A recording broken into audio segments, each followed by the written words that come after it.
আমিন কালামে ফাকের মধ্যে ইরশাদ ফরমান ওয়াশিরুহুন্না বিল মারুফ, তোমরা তাদের সাথে সৎভাবে বসবাস করো। ফাইন কারিহতুমুহুন্না, যদি তোমরা তাদেরকে অপছন্দ করো, ফাসা আন তাকরাহু শাইআ,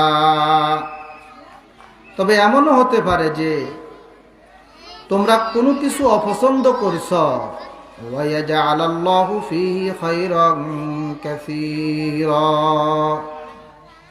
আল্লাহ তাতে অনেক কল্যাণ রাখছে। তাহলে এখানে আল্লাহ রাব্বুল আলামিন স্ত্রীদের সাথে সৎ ব্যবহার করার, সৎভাবে বসবাস করার কথা বলেছেন। আম্মাজান আয়েশা সিদ্দিকা রাদিয়াল্লাহু তাআলা আনহার সূত্রে বর্ণিত, তিনি বলেন, ক্বালা রাসূলুল্লাহি সাল্লাল্লাহু আলাইহি ওয়াসাল্লাম খায়রুকুম খায়রুকুম লিআহলিহি ওয়া আনা খায়রুকুম লিআহলি। যে আম্মাজান হযরত আয়েশা সিদ্দিকা রাদিয়াল্লাহু তাআলা আনহা হইতে বর্ণিত, তিনি বলেন, রাসূল আকরাম সাল্লাল্লাহু আলাইহি ওয়াসাল্লাম বলেছেন, তোমাদের মাঝে সেই হলো ভালো যে তার পরিবারের নিকট ভালো, আর আমি আমার পরিবারের নিকট তোমাদের চাইতে উত্তম। ওয়াইদা মাতা সাহিবুকুম ফাদাউহু, তোমাদের কোনো সঙ্গী মৃত্যুবরণ করলে তার সমালোচনা ত্যাগ করো, তার সমালোচনা ছাড়ো। তাহলে এখানেও স্ত্রীদের একটা অধিকারের কথা রয়েছে হাদিসের মধ্যে, যে হুজুর সাল্লাল্লাহু আলাইহি সাল্লাম বলতেছেন, তোমাদের মাঝে সেই হলো ভালো যে তার পরিবারের কাছে ভালো। তাহলে স্বামী কি ভালো না খারাপ, এটা স্ত্রীর চেয়ে জগতের আর অন্য কোনো মহিলা জানে না। তার স্ত্রী বলতে পারবে তার স্বামী কেমন। এজন্য স্ত্রীর সাথে সৎভাবে বসবাস করব, সৎভাবে ব্যবহার করব, ভালো আচরণ করব, তাহলে স্ত্রী ভালো বলবে। এক নম্বরের অধিকার। দুই নম্বরের অধিকার হলো আই ইউআল্লিমাহা উমুর দীনিহা, দ্বীন শিক্ষা দেওয়া, এবং ওয়ায়াকুসসাহা আলা তাআ, ইবাদতে উৎসাহিত করা। এটা স্বামীর নিকট স্ত্রীর অধিকার, যে স্ত্রীকে দ্বীন শিক্ষা দেওয়া, স্ত্রীকে ইবাদতের মধ্যে উৎসাহিত করা। এটা স্বামীর নিকট স্ত্রীর পাওনা, স্ত্রীর অধিকার। আল্লাহ রাব্বুল আলামিন সূরা তাহরীমের 6 নম্বর আয়াতে ইরশাদ করেন, ইয়া আইয়ুহাল্লাযীনা আমানু কু আনফুসাকুম ওয়া আহলিকুম নারা, হে ঈমানদারগণ, তোমরা নিজেদেরকে এবং তোমাদের পরিবার পরিজনকে আগুন হতে বাঁচাও। ওয়াকুদুহান নাস ওয়াল হিজারা, যার জ্বালানি হবে মানুষ এবং পাথর।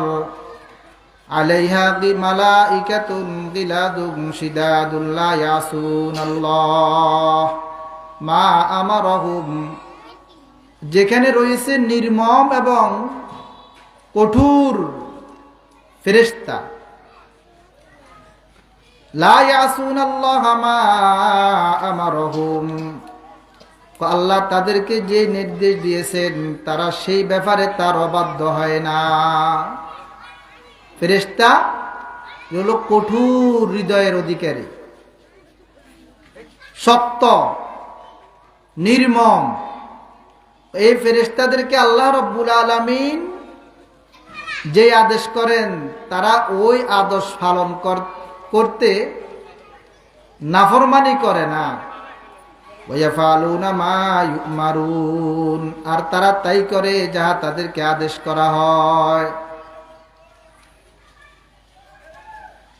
এই আয়াত নাজিল হওয়ার পর হযরত ওমর ফারুক রাদিয়াল্লাহু তাআলা আনহু বললেন, যে ইয়া রাসূলুল্লাহ ইয়া হাবিবাল্লাহ,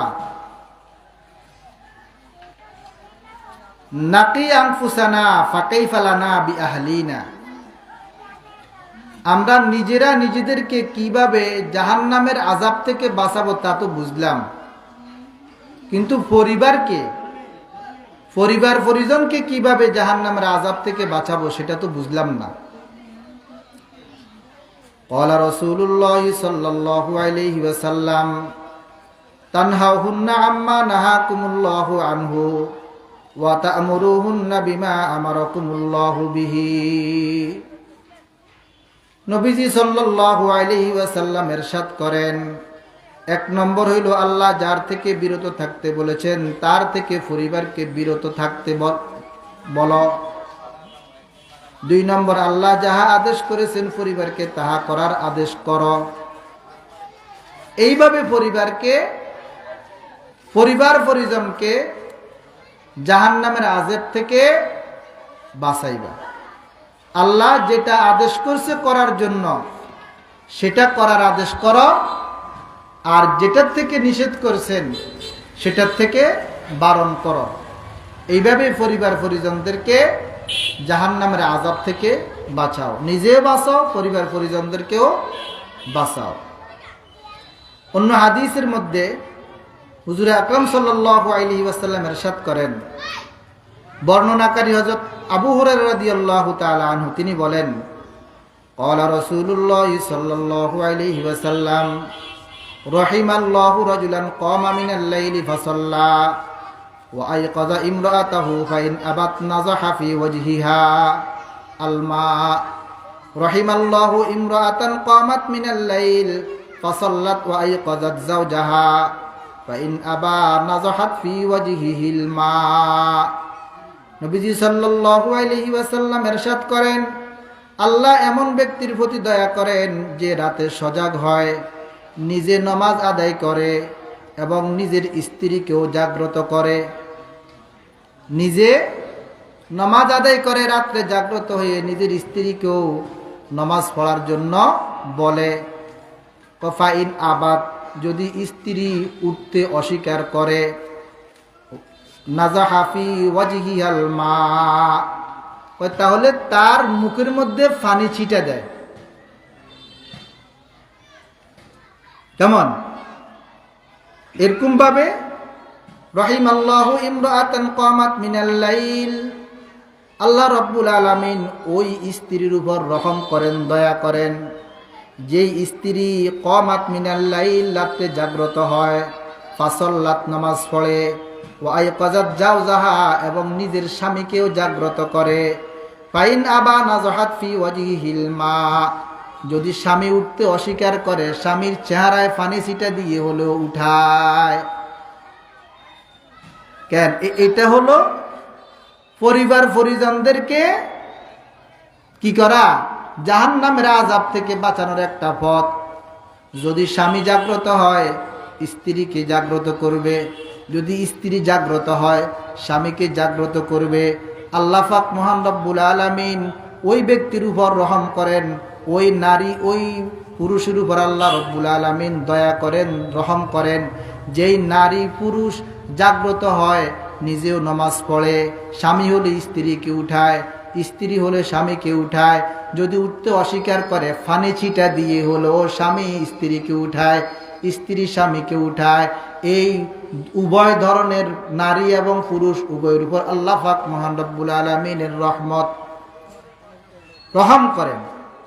এই হলো দুই নম্বরের কি অধিকার, নিজেও জাহান্নামের আযাব থেকে বাঁচা, পরিবার পরিজনদেরকেও জাহান্নামের আযাব থেকে কি করা, বাঁচানো। তিন নম্বরের অধিকার, আইয়াদিলা বাইনাহা ওয়া বাইনা যররাতিহা ইন কানা লাহা যররাতান, একাধিক বিবির মাঝে সমতা বন্টন করা। এটা হলো তিন নম্বর অধিকার স্ত্রীর পাওনা স্বামীর কাছে। যদি একাধিক স্ত্রী থাকে, একাধিক পরিবার থাকে, তখন সেখানে সমতা রক্ষা করতে হবে। এক স্ত্রীকে বেশি ভালোবাসে বিধায় তার কাছে বেশি আসা যাওয়া করে, তার কাছে তার খবরাখবর বেশি নেয়। অপর স্ত্রীর কাছে যায় না, তার খবরাখবর নেয় না। সেরকম হলে হাদিসের মধ্যে তাদের ব্যাপারে ধমকি আছে।